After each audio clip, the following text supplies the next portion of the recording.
పేరు నీది? నా పేరు హ్మ్. జోగు సత్తయ్య, హ్మ్. నానక్ నగర్ విలేజ్, యాచారం మండలం. హ్మ్. ఏంది మరి నీది ఎన్ని ఎకరాల భూమి పోతుంది ఫార్మా? ఫార్మాసిటీలో హ్మ్. 3 ఎకరాల భూమి మా తాతలు తండ్రులు సంపాదించిన ఆస్తి. హ్మ్. ఎన్నికల మేనిఫెస్టోలో మాత్రం మీ భూమి మీకు ఇస్తాము, అధికారంలోకి వస్తే ఇప్పుడు ఫార్మసిటీ లేదు ఇక్కడ ఏం లేదు అని చెప్పిన అని చెప్పి కాంగ్రెస్ నాయకులు ప్రభుత్వం అధికారంలోకి వచ్చారు. మరి ఇప్పుడేంది? ఇప్పుడు వాళ్ళు అబద్ధం ఆడుతారు సార్. ఆ. గతంలో వాళ్ళు కూడా వాస్తవానికి చెప్పిర్రు, హ్మ్.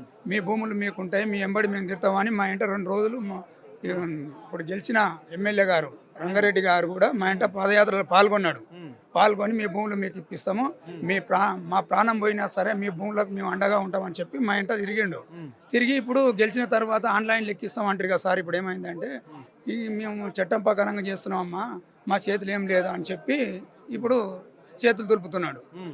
మరి అట్లాంటప్పుడు ఇక అతన్ని ఏం చేయాలి అనేది మాకేం అర్థమైతలేదు సార్. హ్మ్. ఇక వాళ్ళు ఎవరికి వేసినా ఇంతే, మా బతుకులే ఇంత అవుతున్నాయి. మాకు మా పిల్లలు మేము ఎట్లా బతకాలనో మాకేం అర్థమైతలేదు. హ్మ్. ఇక ఏమన్నా వేసుకొని సచ్చిందే మేలుంది కానీ మాకేం ప్రయోజనం లేదు సార్. హ్మ్. ఇప్పుడు ఎక్కడికెళ్ళో వచ్చిన వాళ్ళకు కంపెనీలకేమో వాళ్ళకు గ్యారంటీగా ఇస్తారు. హ్మ్. మరి మేము ఇక్కడ స్థిరత్వంగా ఉన్నటువంటి వాళ్ళను మేము ఎక్కడ బతకాలి, ఏం చేయాలి, ఎట్లా పోవాలి, మా గ్రామము హ్మ్. మా కుటుంబాలు ఎక్కడ నాశనం అయిపోవాలి? మేము స్థిరత్వం కోల్పోతున్నాం కదా. మాకేమో ఆధారం లేదు. ఇక్కడ మేము స్వయంగా ఓట్లేసి గెలిపించిన వాళ్ళకేమో ఆధారాలు లేవు. ఎక్కడనో కంపెనీలలోకి తెచ్చి వాళ్ళకి గ్యారంటీగా ఇచ్చి వాళ్ళని స్థిరత్వం ఇక్కడ ఏర్పరుస్తున్నారు. మరి మా బతుకులు ఏం చేయాలి అనేది మాకు ఎక్కడ తోస్తలేదు సార్. తోయకనే మేము ఇక్కడ ఈ సంఘాల ద్వారా ఏమన్నా మాకు న్యాయం జరుగుతుందేమని చెప్పి ఇక్కడ హైదరాబాద్ అంటే వచ్చాము సార్. ముఖ్యమంత్రి అంటున్నాడు రైతులనే రాజులను చేస్తాము, మా ప్రభుత్వం నానా అలాంటిది. విధాలుగా ముఖ్యమంత్రి రోజు రోజుకు నాకు కూడా యూట్యూబ్ చూస్తాను నేను, రోజుకు చాలా విధంగా మాట్లాడుతుండు.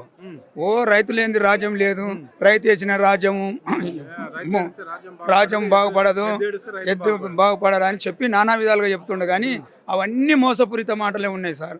గతంలో రేవంత్ రెడ్డి అంటే అబ్బా ఏమో మంచి ఇంద్రమ్మ రాజ్యం మళ్ళీ వస్తుంది అనుకున్నామా. మా నాయనలు మా తాతలు అందరూ కూడా అందులోనే ఉన్నారు. మేము అదే విధంగా మేము అబ్బా మంచిగా పరిపాలన జరుగుతుంది అనుకున్నాం. ఇంత మోసపూరిత మాటలు జరుగుతాయని మొత్తం అబద్ధమే. ఆ రేవంత్ రెడ్డి చెప్పిన మాటలు అయితే పూర్తిగా అబద్ధమే ఉంది సార్. ఈ 2 ఏళ్ల పరిపాలన మాత్రం గెలవక ముందు చెప్పిన మాటకు ఒక్క మాట కట్టుబడి లేడు. అంటే రైతు ఇప్పుడు రైతు భరోసా ఇవ్వబట్టే, రైతు బీమా ఇవ్వబట్టే, రైతు భరోసా లేదు, రైతు బీమా లేదు, ఉన్నది పోయింది ఉంచుకున్నది పోయింది. మా యాచార మండలంలో అయితే మొత్తం పూర్తిగా యాచార మండలం పూర్తిగా ఇదైపోయిండు. ఏమి లేదు, ఆయన చేసేది ఏం లేదు. ఇప్పుడు ఎట్లుంటది మరి మీ కార్యాచరణ ఏ విధంగా ఉండబోతోంది?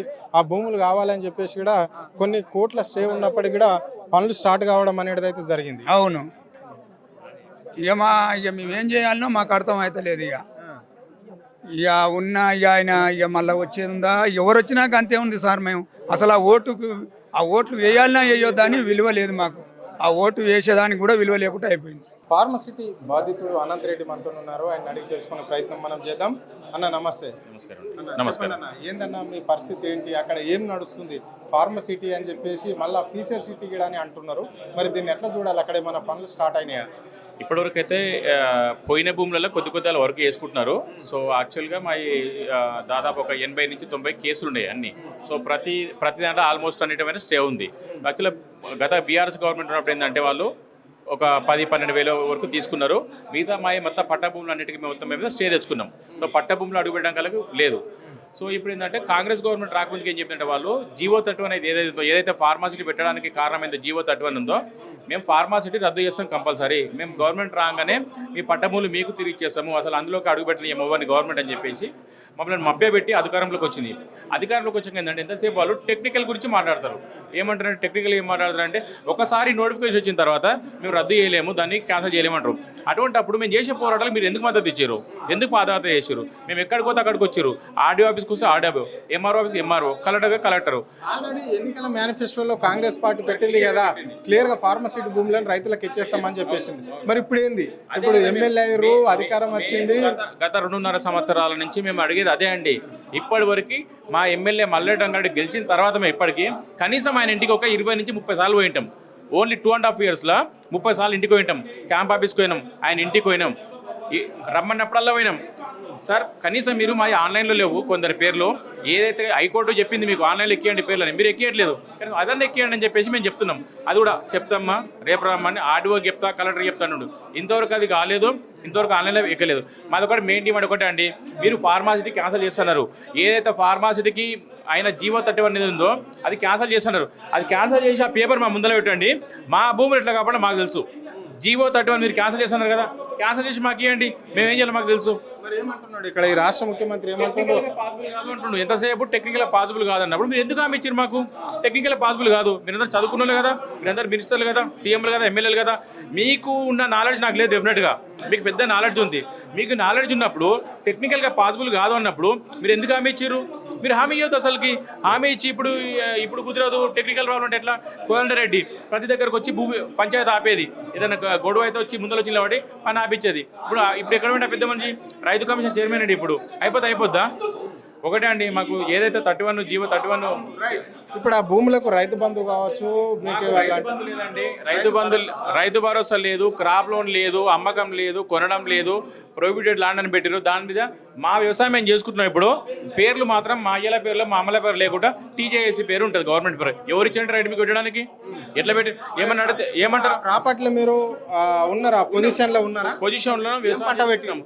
అన్నీ వరి పండుతుంది, మిర్చి పండుతుంది, టమాటా పండుతుంది, పత్తి పండుతుంది, కందులు పండుతాయి, పెసాలు పండుతాయి, ప్రతి పంట పండుతుంది. వెజిటేబుల్స్ అయితే అన్ని పండుతాయండి. మా ఊర్లో కోళ్ళపారాలు ఉన్నాయి, డైరీ ఫార్మ్స్ ఉన్నాయి, వెజిటేబుల్స్ పండిస్తారు. మా ఊరు ఎంత దగ్గర అంటే హైదరాబాద్కు 40 కిలోమీటర్ల దూరం ఉంటుంది.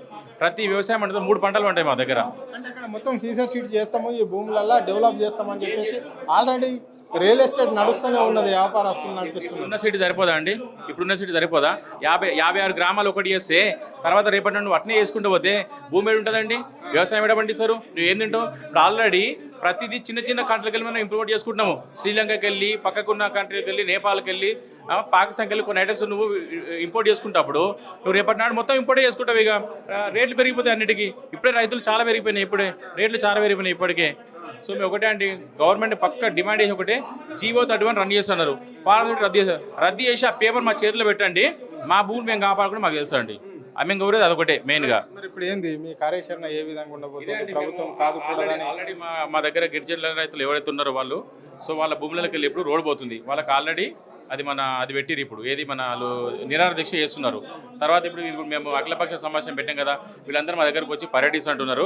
వీళ్ళందరూ మాకు సపోర్ట్ చేసి ఇష్యూ రిజాల్వ్ అయ్యేంత వరకు వీళ్ళందరూ మా ఎంబడి ఉంటారు. ఇప్పుడు ఎవరైతే పార్టీ పెద్దలు వచ్చారో వాళ్ళందరూ మాతో పాటు ఉండి రిజాల్వ్ అయిందాక మా ఎంబడి ఉండని అంటున్నారు. Okay, thank you. ఇది పరిస్థితి. అంటే ఇక్కడ పరిష్కారం అయ్యేంత వరకు పోరాటం చేస్తాము, మా భూములు మాయే అని చెప్పేసి కూడా వారు స్పష్టంగా చెప్పడం అనేది జరిగింది. ఇప్పుడు ఆల్ పార్టీ నాయకులు మాకు సపోర్ట్ చేస్తున్నారు, కేవలం కాంగ్రెస్ పార్టీ చేయడం లేదు.